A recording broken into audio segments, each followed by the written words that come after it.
Ladies and gentlemen, welcome back to the World Golf Hall of Fame's Moments That Matter. We're here with 2015 Hall of Fame inductee, the man, Mr. Mark O'Meara. Mark, how are you? Charlie, I'm great. Thank you for having me on.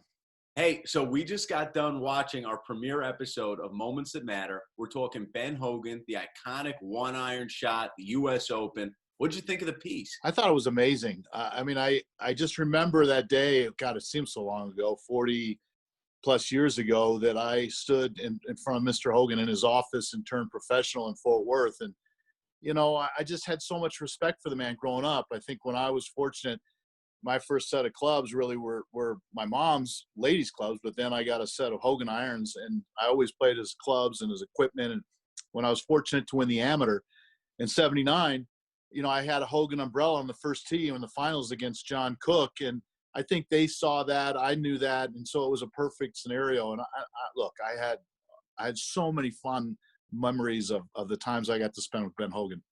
That's so cool that your first set of clubs on the podcast, we talked a little bit about how you'd get away, and it was your first, I guess, Zen moment, finding the course and using your mom's clubs. I had no idea your first clubs were Hogan's. And then that's amazing to hear growing up. How aware were you of Ben Hogan? Did you watch his game? Did you study his game at all? I did. I watched all the greats play. I had no idea where golf was ever going to take me, but certainly, his mystique and reading his book, The Five Fundamentals of Golf, and just kind of researching about Ben Hogan, made me more intrigued. And so I always thought he made the best irons. The best clubs. I just thought he did. And so for me to be able to play those clubs back when I played amateur golf and college golf and high school golf, it only made sense that when I turned professional, that if I had that opportunity to be able to do it, what better place to do that than sitting right in front of Mr. Hogan?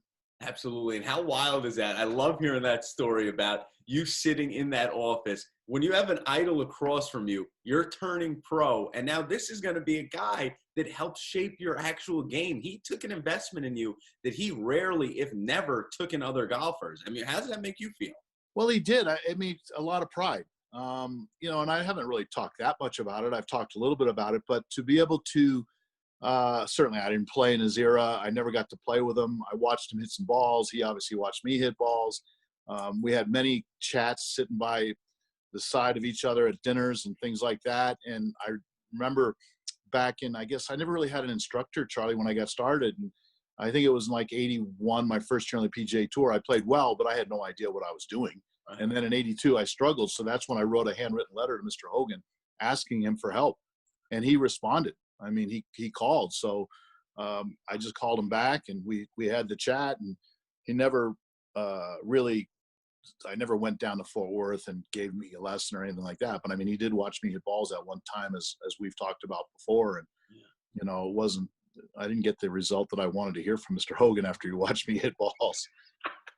And golf is coming back to Fort Worth, to Hogan's Alley for the Colonial, which pulls this all really into a great full circle. So what's going through your head when you start penning that letter? Did you think he was going to get back to you, and were you surprised when he did? I just had no idea, to be honest with you, Charlie. I just did it because I felt like I turned pro in his office. I knew about his history. I represented the man. I had tremendous, like I said before, respect for the man.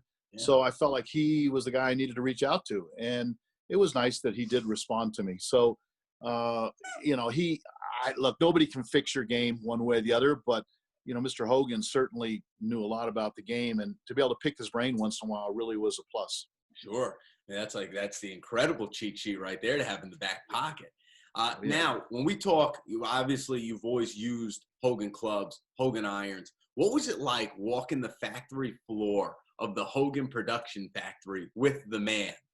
It was really amazing because at the time they had so many of the great players on their staff. They had Lanny Wadkins, John Mahaffey, guys that have won major championships, all played Hogan equipment, Larry Nelson, so many of the guys.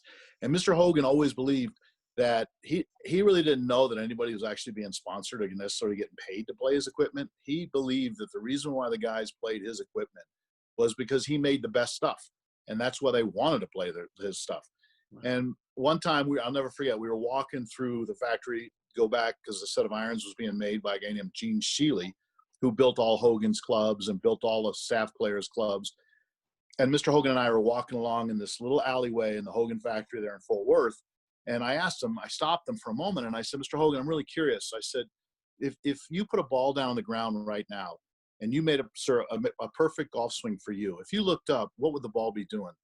And he said, Mark, that's a good question. He goes, I'll tell you what it would be doing. I said, okay. He goes, it would be a slight little draw. That's a perfectly struck golf ball. I said, interesting. I said, everybody thought, and he goes, no, this is what happened.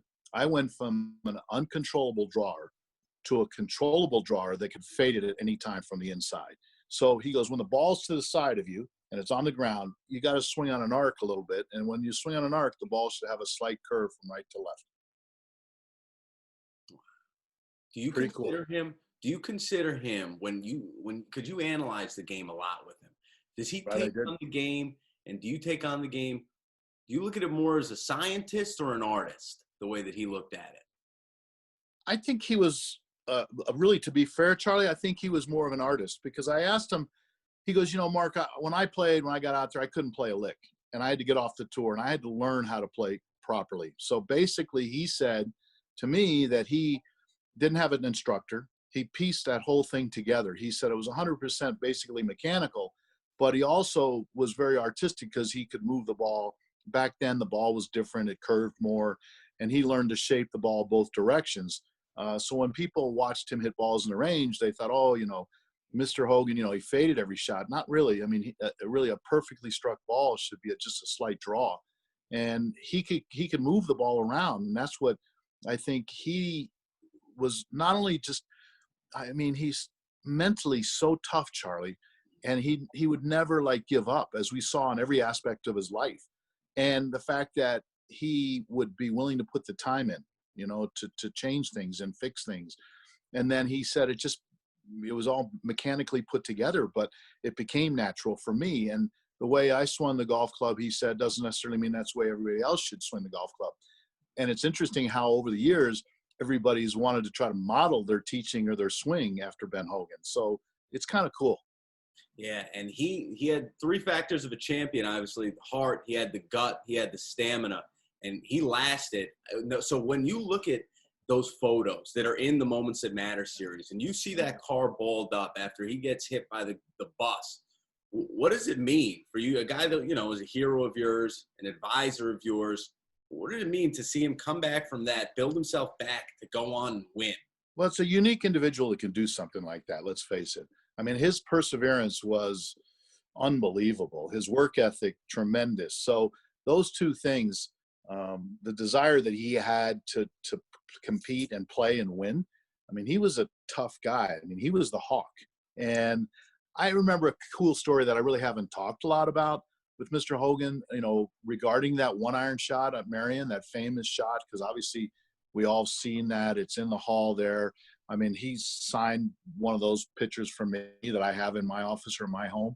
But I asked him one day when we were in there, I said, Mr. Hogan, when you hit that one iron at Merion, what was going on? Just tell me in your mind what was going on. Now, this is what he told me. He goes, Mark, you have to understand something. I got there on 18. I hit a good drive, but I had just three-putted 17, the 71st hole, to go into a tie for the lead. And I'm like, really? And he goes, yeah. And on 18, I had the downhill lie. The pin was over on the right. The wind was coming off the right. And so to be fair, I mean, the perfect shot would have been to take out like a 4-wood, or I don't know if he said a 4-wood or a 5-wood, but it was one of those woods, and kind of cut a shot into the flag. But I knew that all I needed to do was really, to be honest with you, make par and try to go into the playoff and win, because I was frustrated. So I took out one iron instead. And I felt like I could just hit it, just left the flag, hit it a solid shot, which he did. And I think he hit it 20, 30 feet, something like that, left of the hole. And I said, what happened from there? And he goes, well, then I got over my putt and I left it like 4 feet short, or he ran it 4 feet by. And then he got over it. And he said, I didn't take any time on my second putt, and I hold it. And then I won in the playoff the next day. Pretty cool. Yeah. To get that kind of insight. Oh my God, that's the Hawk. That's the Hawk analyzing the game. That's incredible. Yeah. No, I mean, I haven't talked about that story. I don't know why, but I just remember it stuck in my mind, because I always was interested in a player's mind or their mindset when they're coming down the stretch trying to win a major championship.